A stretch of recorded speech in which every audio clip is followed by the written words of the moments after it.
Правиме анбоксинг на Rise to Nobility, втората игра на Final Frontier Games во соработка со Goblin. Final Frontier Games е македонска фирма за пласирање друштвени игри. Rise to Nobility, како стратешка игра, помина одлично на Kickstarter и собра преку $350,000 фундирани во еден ден.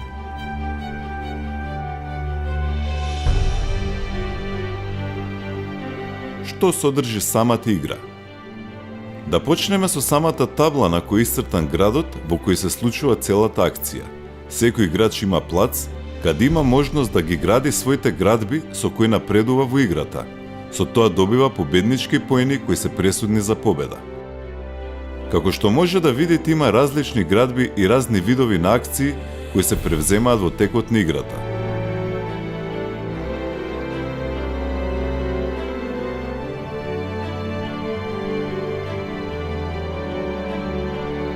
Максималниот број е 6 играчи и секој има свој плац. Имате и табела каде ги пресметувате поените.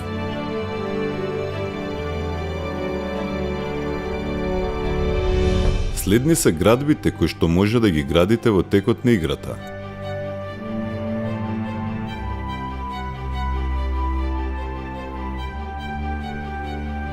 Покрај нив имате парички и маркери.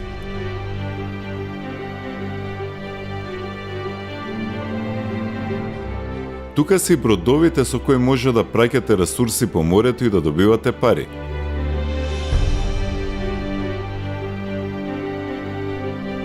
Еве како изгледа правилникот во кој детално објаснет начинот на играње.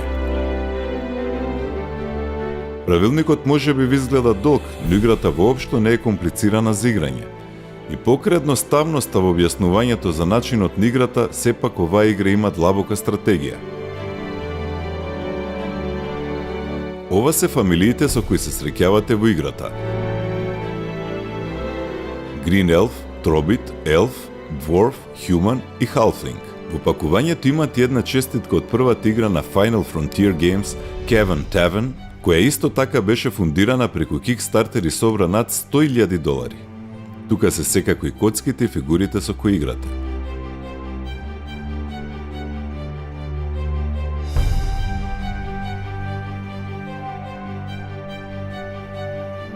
Вака изгледаат човечињата и кукичките, коцките и малите коцки со кои се обележуваат ресурсите.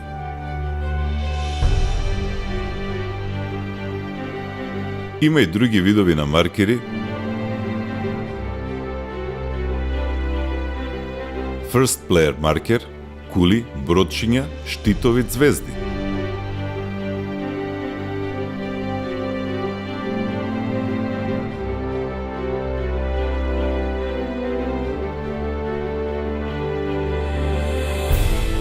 Ова се картите со кои се игра. Илустрациите се напознати од македонски илустратор Дамичо, кој црта игри за низ целиот свет. На една од картите може да го видите него со неговото семејство.